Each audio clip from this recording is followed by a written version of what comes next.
Okay, we are live.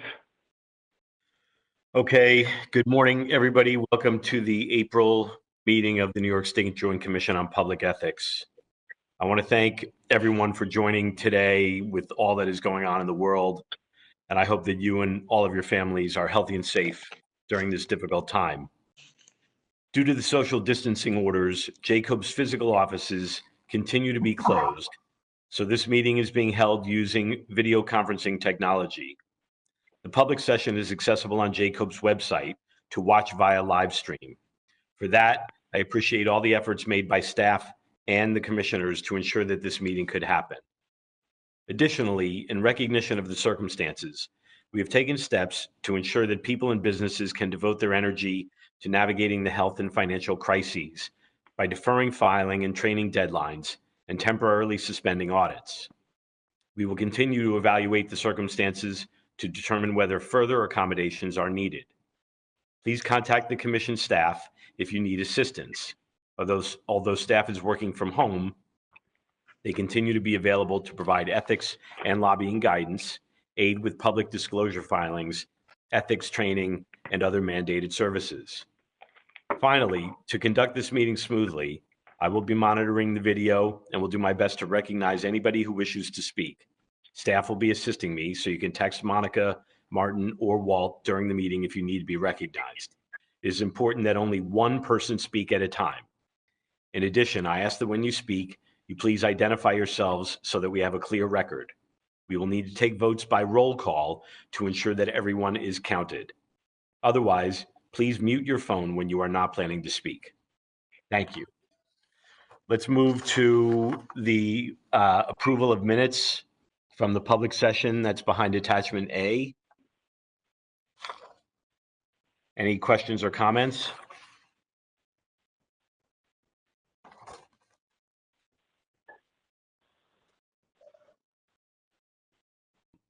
Monica, I'm relying on you for this because I can't see anybody still.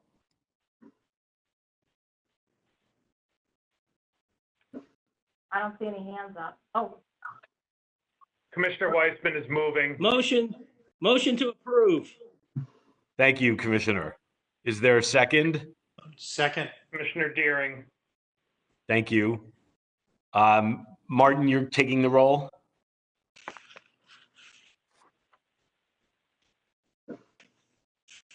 Hold on, Martin, you're muted. Go ahead, Martin.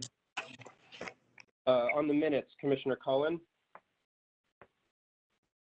Hold on, Commissioner Cohen, you're muted. Let me unmute you. Commissioner Cohen, go ahead.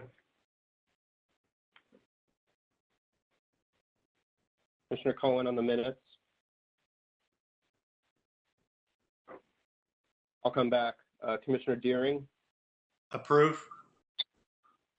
Commissioner DePiero. I'll come back. Commissioner Fisher. Approve. Commissioner Horowitz.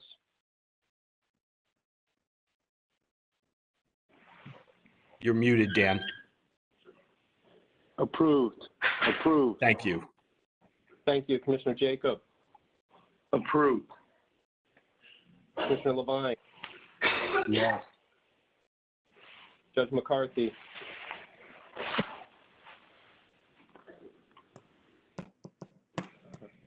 Judge, you're muted. Go ahead, Commissioner McCarthy. I said I will not be voting on either minutes because I wasn't at the last meeting. Understood. Thank you. Commissioner McNamara. Approved. Commissioner Weissman. Approve. Judge Yates. Approve. Chair Rosen. Approved. And I'll try again, Commissioner Cohen.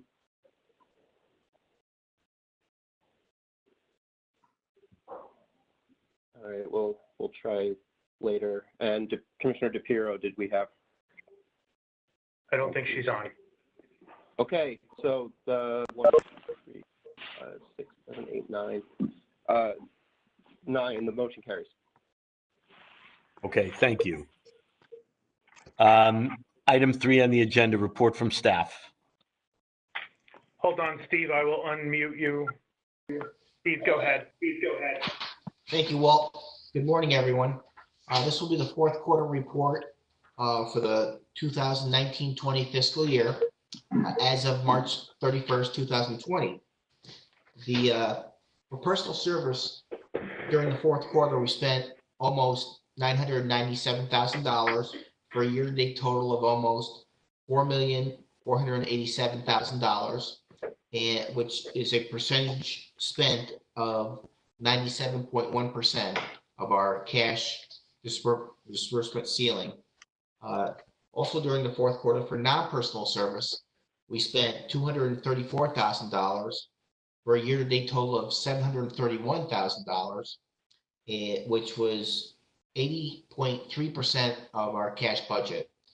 So for the totals, for the fourth quarter, we spent almost $1,230,000 for a year-to-date total of $5,217,000, or 94.3% of our cash allowance. Are there any questions? Thank you. And transitioning to this year's enacted budget, the enacted appropriation is the same as last year. There were no deviations.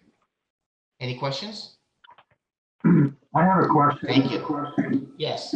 I have a question. Is there any guidance from the Department of Budget about any potential reductions in the current fiscal year? Not in the enacted state budget. We have heard rumors that there will be some adjustment, but I haven't heard anything yet from DOB of what those are. Okay, thank you. Thank you.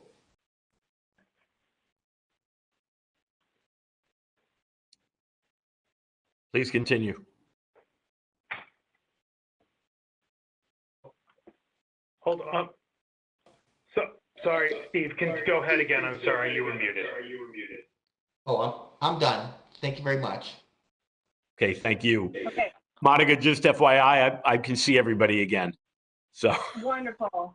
That's Yeah. great news. Okay, so I will continue with the staff report. With respect to the annual report, in light of the health crisis and development of the new lobbying application, we are experiencing a delay in finalizing the annual report.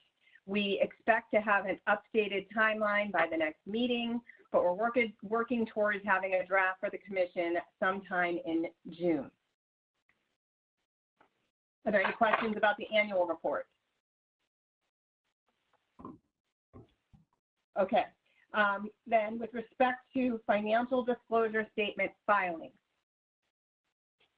we are currently working on compliance for state office candidates with respect to the June 23rd, 2020 primary. And obviously there have been some announcements about what elections will take place at that primary, and we're monitoring that. The FDS filings were due earlier this month. We're coordinating with the Legislative Ethics Commission and the Board of Elections.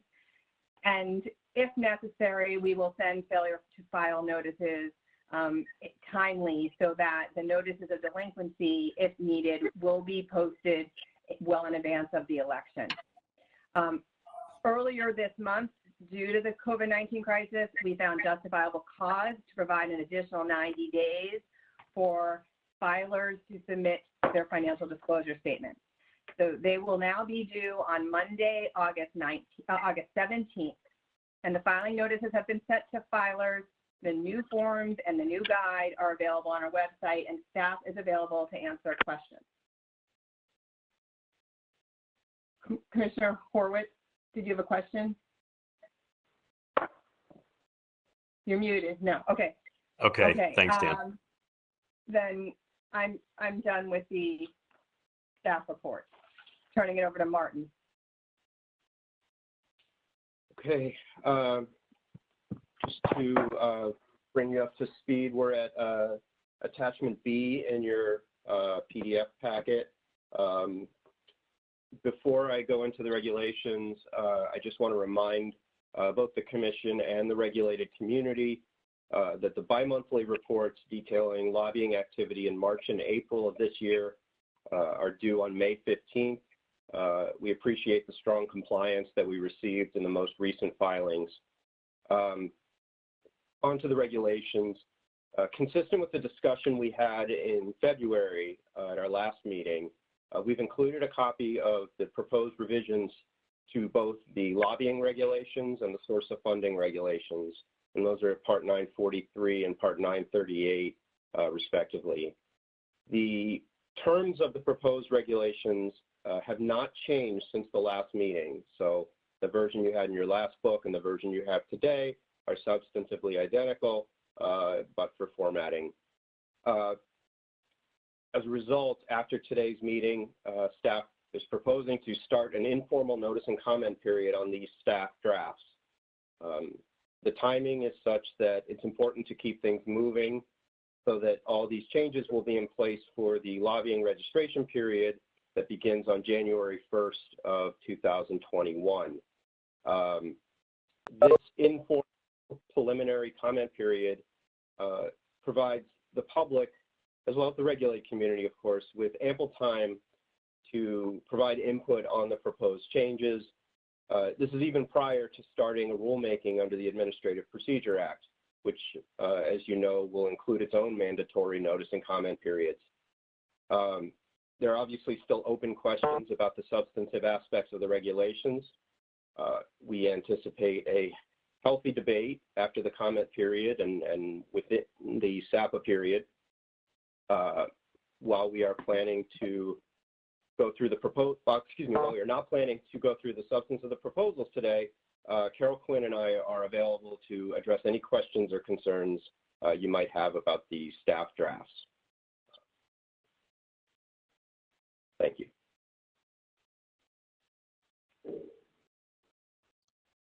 Commissioner Yates. Hi, a couple of things.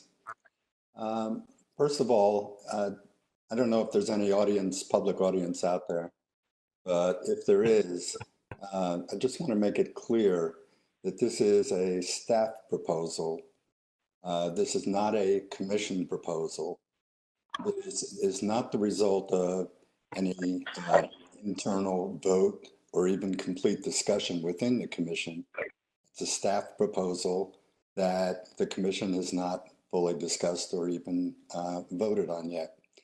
Because I didn't want people out there in the regulated community, if they're actually watching this, thinking or saying, which would be even worse, that this is a commission proposal. It's not.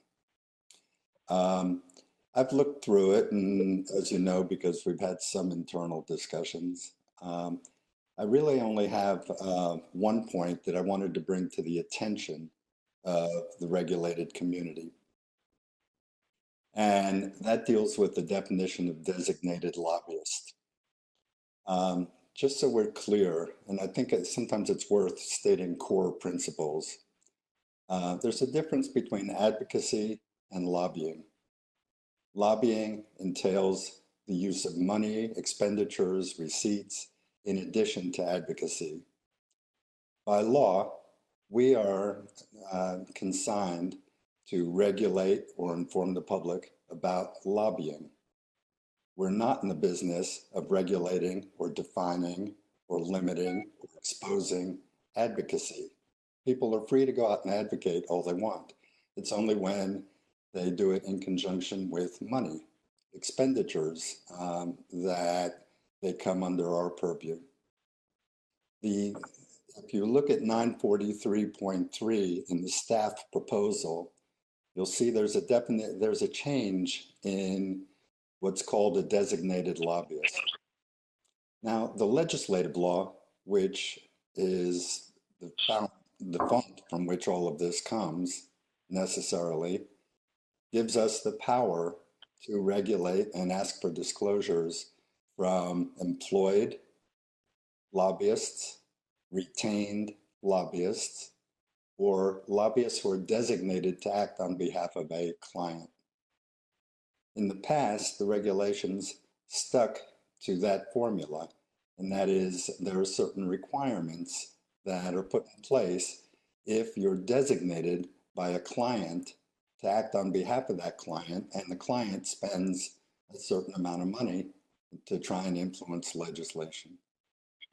The staff draft here breaks that bond.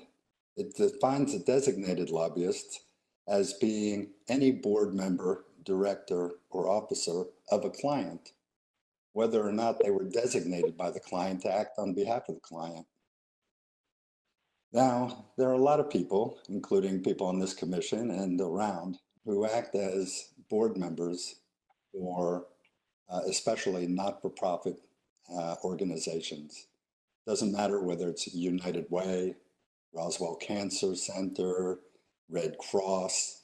There are a lot of people who, because they're good, public-spirited citizens, go ahead and act as a board member.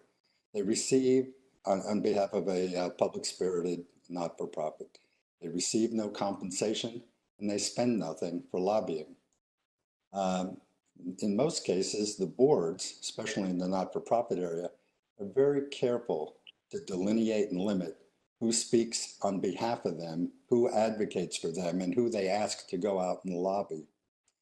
By this new definition for the first time, per se, a board member would become a lobbyist, even if there was no communication between the board, the client, and the board member asking that person to go out and be a designated lobbyist. What that would mean is that it has a lot of consequences. If you're listed as a designated lobbyist, you get listed in the statement of registration and in the regular reports. There are limitations on who you can give gifts to. There are limitations on who you can do business with unless you're reporting it publicly. There are limitations. A lot of times board members have jobs. They may work for a bank or some other public institution where they're asked and told not to, as a condition of their employment, to engage in lobbying. Now, they still may be a board member, but they're not lobbyists. Simply being a board member does not make you a lobbyist. This definition would do that. And so what I'm asking here, since this is merely a staff recommendation and not a commission recommendation, is if there's anyone out there in the regulated community listening that during this period of time, they speak up on this particular issue, and then we'll debate it more fully within the commission.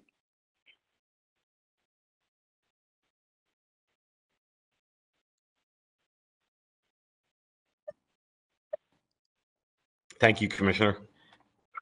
Anyone else want to be heard? Marvin. Dan. Yeah. Dan. Dan, you're muted. Marvin. Am I on now? Can you hear me? Marvin, you'll go next. Go ahead, Dan. Can you hear me? Yes. Yes. Okay. Thank you, Mr. Chairman. I have two questions for the staff. The first question is, Martin, can you just let us know, first question, can you let us know if the process that we're following, the proposed process that you've laid out, is there precedent for the commission following this process on prior regulations, whether they relate to lobbying or anything else? That's the first question. And then the second question is, listening to Commissioner Yates, I agree that the issue is one that warrants discussion among the commissioners, but I am interested in hearing what the staff's rationale is for the proposed change regarding lobbyists or board members, if you would, for an institution. In other words, to the extent that Commissioner Yates has invited the regulated community to comment on this particular aspect of the proposal, I think it's important, at least for me, and perhaps for the regulated community, and beyond, the public at large, because it's not just the regulated community that's affected here. It's the public at large, and obviously these are regulations that go to the core of what we're about, which is regulating and making sure that there's transparency. So in dealing with government elected officials. So I'd like to understand, the second question is, I'd like to understand, Martin, what the rationale is for the change that you've proposed. Thank you, Mr. Chairman. Thank you. So, Commissioner Horowitz and all members of the commission, to your first question about process, this use of the informal notice and comment period was the process we followed in, I guess, beginning in 2017 through 2018 with the initial promulgation of these regulations. We went through a complete sort of informal SAPA process, drew up a number of changes to the regulations, and then brought it forward to the commission again for a vote to then start a SAPA, which then entailed its own notice and comment period. So it was, I think, a benefit to the public, obviously, because they had an extra bite at the apple, and a benefit to us because we had a sense of how our proposal would be received before we started the rulemaking. So that's your first question. It does have precedent. We've also, well, not under SAPA, we've used this process for advisory opinions as well. To your second question about the substantive rationale for the proposal, I'd like to try to clear up something and then sort of address the issue again. The first is, our goal was not to change any aspect of this provision as far as how it related to unpaid board members of not-for-profit organizations. Our goal was to capture that activity in the original regulations. We believe it did that. And then with this proposal, there was no intent to change that. The changes that were proposed were intended to clarify that individuals could spend money and be lobbying on their own behalf. So I think, to the extent the proposal has areas that can be clarified, that's certainly something that we need to address. But I think the commission as a whole needs to determine whether, and I'll give you sort of our initial rationale for the proposal, whether they want this to apply. And so initially what we were thinking in 2018 and what we still believe now is that when an organization is spending money to lobby on an issue and a member of their board who is privy to their discussions, their strategy, and is publicly known as a member of the board and speaks with the imprimatur of the board, when that member engages in a lobbying activity on that same issue, it's impossible to distinguish their activity personally from that of the organization. And it was not meant to discourage participation. It was not meant to stifle speech. What it was meant to say is, when an organization has a direct and inherent and deliberate interest in an issue such that it is lobbied on that issue, and then a member of the board engages in advocacy on that same issue, we think there needs to be transparency of those communications. If, to the extent this language goes beyond that, or to the extent it is not clear, we want to continue this process and clarify that and make the work to effectuate what our intent is. But at the end of the day, the commission has to decide what its position on the inherent issue is, and then we can make the language match up. But like I said, our goal originally and our goal today is still to clarify that activities of a board member when they relate to an issue that an organization is already lobbying on should be captured among those activities that are disclosed to the public. Thank you, Martin. Marvin, do you have a comment? Yeah, initially, thank you. Initially, I think Commissioner Yates, as well as myself, had wanted to have all of this discussion before we issued a staff draft. Because this, at least in my view, this draft and this rewrite, so to speak, was precipitated because of a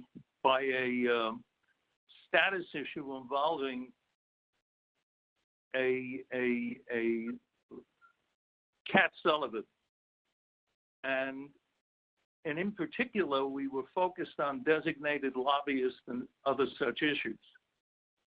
I thought, at least, that we should create no more confusion and be crystal clear when we issue even a commission proposal for comment. I don't think we are as clear as we should be when we issue staff drafts and have discussions such as are going on now about the meaning of the draft and whether we will change it or not. We should have been crystal clear going forward because the regs were not crystal clear, which precipitated this rewrite. And we don't, in my view at least, we don't help in that regard when we start issuing staff drafts and on top of it, begin to discuss what does the draft mean and assume that we're going to come back to another draft, perhaps, until we finally issue something, which in the commission's view, after considering the comments of commissioners, the commission is at least satisfied with seeking public comment.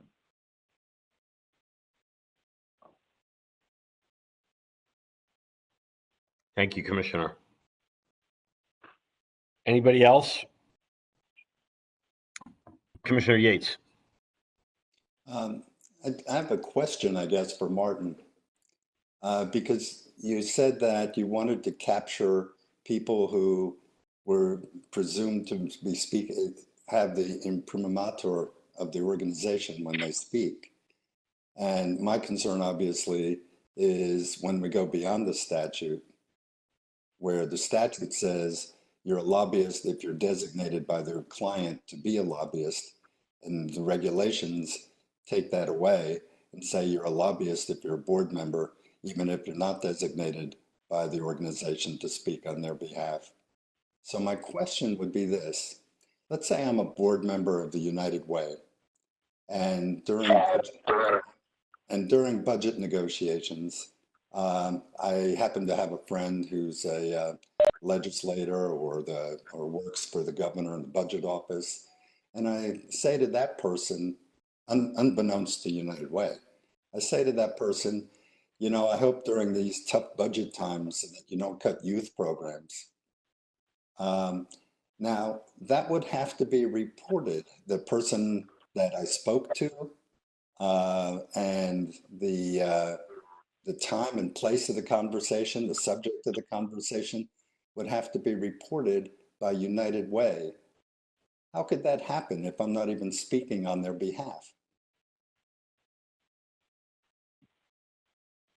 Well, Commissioner, I think there are a couple of things to keep in mind there.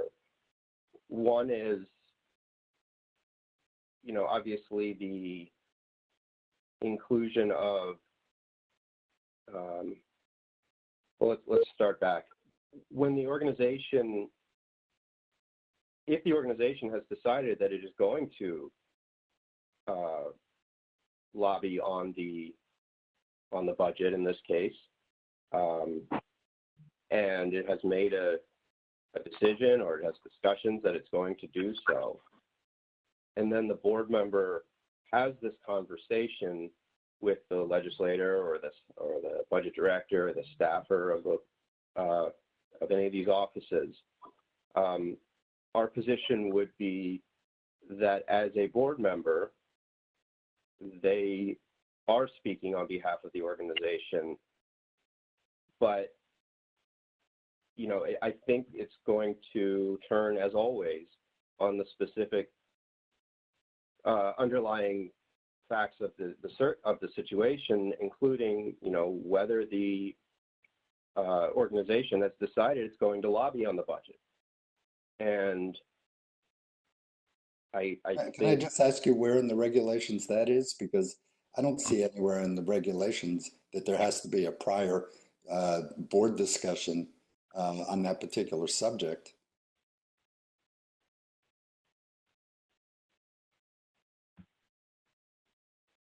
That I think we want to avoid a scenario where there is, you know, I think it'd be impossible to regulate the word coordination. And so we want to avoid a scenario where we're saying that there has to be explicit coordination. As always, we don't regulate to the margins, we regulate as close to the middle as we can get. But as I said at the beginning, as we go forward, to the extent we can to the extent we can effectuate exactly what the commission wants, we will do that. And if this draft doesn't effectuate what we intend or what you want, then that's what we have to do as far as this process. So, but I would only say that in the interest of keeping the entire process moving, I would hope that we could have a good faith debate about this as we move forward without jeopardizing the likelihood of this package of regulations getting approved in time. Well, I don't want to prolong this any further other than just to say one or two things. I would be okay with going back to the old language, which said that a designated lobbyist is a person who acts on behalf of a client. I would be okay if we followed the statute, which says that you're a lobbyist when you're designated to act as a lobbyist. Either following the statute or the old regs are fine. Anyway, that's all I had to say on that. Dan? I just want to, Mr. Chairman, thank you. I just want a quick follow-up to the dialogue that Martin and Commissioner Yates and Commissioner Jacob just had. I guess, and it's a rhetorical question, I agree this is, I think the process should move forward as the staff outlined. It's something we're going to have to debate, but just 2 points. I just am not really sure I understand what the reluctance is for additional transparency, because as Martin explained, the staff is not proposing that this regulation apply to general advocacy. It's talking about an organization, whether it's charitable or not, that's made a policy determination that it's in their best interest to have a registered lobbyist and to have that lobbyist address elected and state officials on specific policy and legislative proposals. And so I'm really not sure that I understand, in the interest, as we all like to say, we tilt toward disclosure. I'm just not sure I understand what the policy issue is behind having the board member go through some training that makes sure that that board member understands what the rules are. And with respect to Commissioner Yates' hypothetical, I understand that a board member, may not be directed by the board. Maybe there's some implicit conversation among the board members, or as Jim is suggesting, maybe this board member on his own takes advantage of a relationship they have with a powerful staff member in the legislature. I guess, and we don't have to debate this, I guess my reaction to that hypothetical is I find it hard to believe under that scenario that the legislative staff person's information that they communicated to the board member is not going to then get communicated back to the board. In other words, the board member may ask his powerful friend or her powerful friend what's happening with the budget innocently, but if the information is of value to the organization, which it surely will be, and as the board member surely should know, and that information is then conveyed back to the board, the full board, and the board and the organization then make tactical decisions, strategic decisions about how they want to continue their lobbying effort, then that's all the more reason that we should tilt toward disclosure here. But again, I agree with Marvin and Jim that we should move forward with the process and have this debate with input from the public. Thank you, Mr. Chairman. Thank you. Anyone else? Okay, let's move on. Monica, go ahead.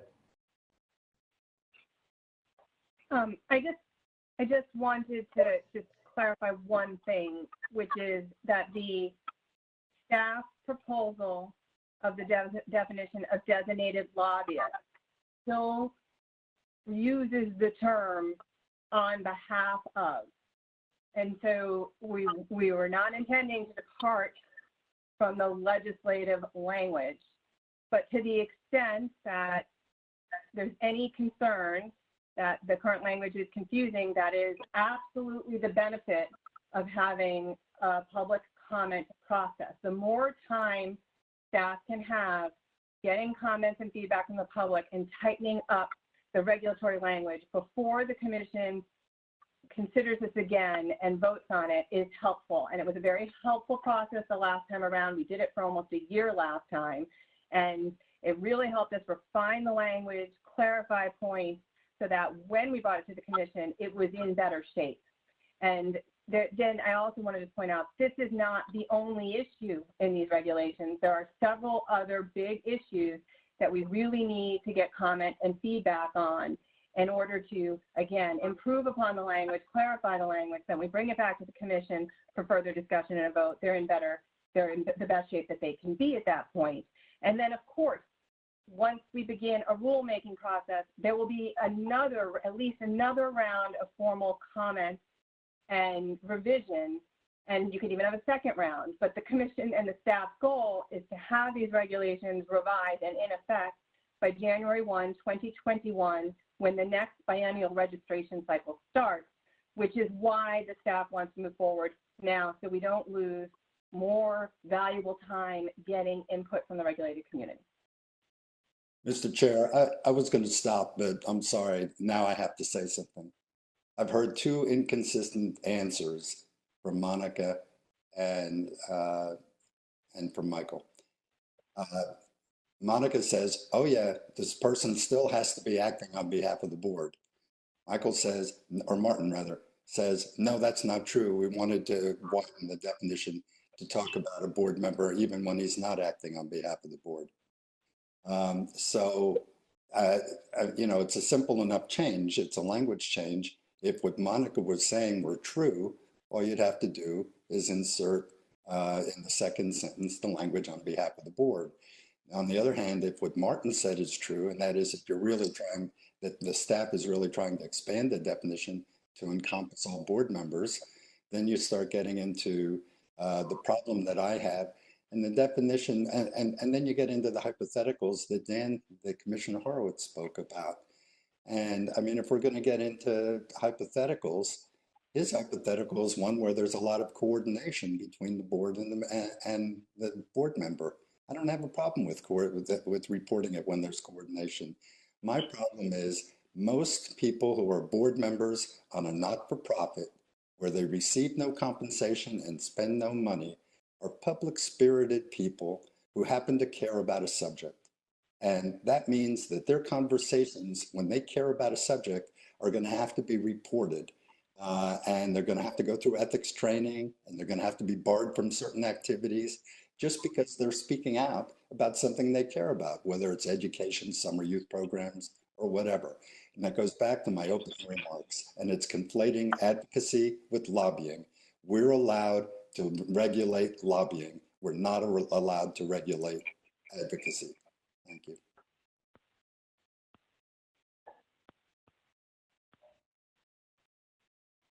Okay. Anything further on this point? Okay, so let's move on.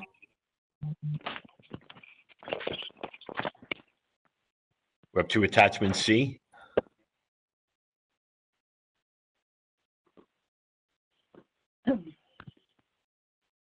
Attachment C is, no. Go ahead, Martin. Sorry, just to clarify, this is attachment D is in David. Yeah, David. Okay, yeah. That's meeting schedule, right? Well, Chair, did you want to speak first? Yeah, I do. So let me talk about the Confidentiality Committee. As announced at the last meeting, a committee has been convened to evaluate the Commission's ability to release more information about its operations and investigations to address the frustration of both the public and the Commission about the lack of transparency and misimpressions about its work. The committee consists of Commissioners Fisher, Horwitz, Levine, Yates, and myself as ex officio member. We have met twice and have engaged in an extensive review of current practices and procedures regarding disclosure of information, the legal issues relating to the relevant statutes, the policies of comparative, investigative, and regulatory agencies, and potential avenues to move forward that would provide additional flexibility to release information about commission business, including investigations, financial disclosure statements, and guidance. The committee expects to convene again in the next few weeks and hopes to present a detailed plan at the next meeting of the commission, which will include specific proposals to amend its record access regulations, meeting guidelines, and internal practices to, among other things, provide more information to the public and increase communication with complainants, witnesses, and subjects of investigations. In addition, the committee will continue to evaluate existing protocols in place to protect against improper disclosure of confidential information, including recommendations made by the Office of the Inspector General. Let's move to attachment D, please, the meeting schedule. Yes, the meeting schedule for the second half of the year is attached. We adjusted one meeting due to a potential scheduling conflict. We're not aware of any other scheduling conflicts. This will be posted to the website later this week. Okay, thank you. That concludes the public session of the April meeting of the Joint Commission on Public Ethics. So I need a motion, please, to enter into executive session. Thank you, Commissioner McNamara. And Commissioner McCarthy, second. Martin, are you taking a roll? Yeah, I'll do this quickly. Please unmute your phones. Commissioner Cohen. Approve. Commissioner Deering. Approve. Commissioner DePiero. Commissioner DePiero. Commissioner Fisher. Approve. Commissioner Horwitz. Approved. Commissioner Jacob. Approved. Commissioner Levine. Yes. Judge McCarthy. Yes. Commissioner McNamara. Yes. Commissioner Weissman. Yes. Judge Yates. Yes. And Chair Rosen. Yes. Motion carries. Okay, thank you. So we are concluded. Walt, will you please let us know when we're in executive session? I'm working on that right now. Mr. Chair, we are back in public session. Thank you. Monica, if you would please give the rundown from exec. Sure. We discussed litigation and personnel matters. We denied an appeal from the denial of a request for an exemption for filing an FDS pursuant to Executive Law 94-9K. We granted 2 applications for an exemption from the post-employment restrictions pursuant to Public Officers Law 73-8-B. We approved 1 settlement agreement. We commenced 2 substantial basis investigations. We authorized steps in several investigative matters, closed 1 matter, and discussed several other investigative matters. Thank you. At this time, I need a motion to adjourn the public meeting. Thank you, Commissioner Deering. Commissioner Yates jumped in on the second. Commissioner Fisher, you were a step slow. Martin, please. On the motion to adjourn, Commissioner Cohen. Commissioner Deering. Yes. Commissioner DePiero. Yes. Commissioner Fisher. Yes. Commissioner, Yes. Commissioner Jacob. Yes. Commissioner Levine. Yes, and before we adjourn, Mr. Chairman, I hope you'll accept a compliment in the somewhat difficult circumstance. It was a very, very well conducted meeting. Thank you. Thank you, Gary. Judge McCarthy, Yes. Commissioner McNamara, Yes. Commissioner Weissman, Yeah. Judge Yates, Yes. Chair Rosen. Yes. Motion carries. Okay, we are adjourned. I want to thank everybody for their patience with all of this. I know it's not been easy. I really want to commend staff for arranging this and also making it such that we could actually get through this meeting in a productive kind of way. So thank you all very much. Everybody, please stay safe, and hopefully next month, perhaps in person at distance, or if not, we're back here. But everybody be safe. Thank you.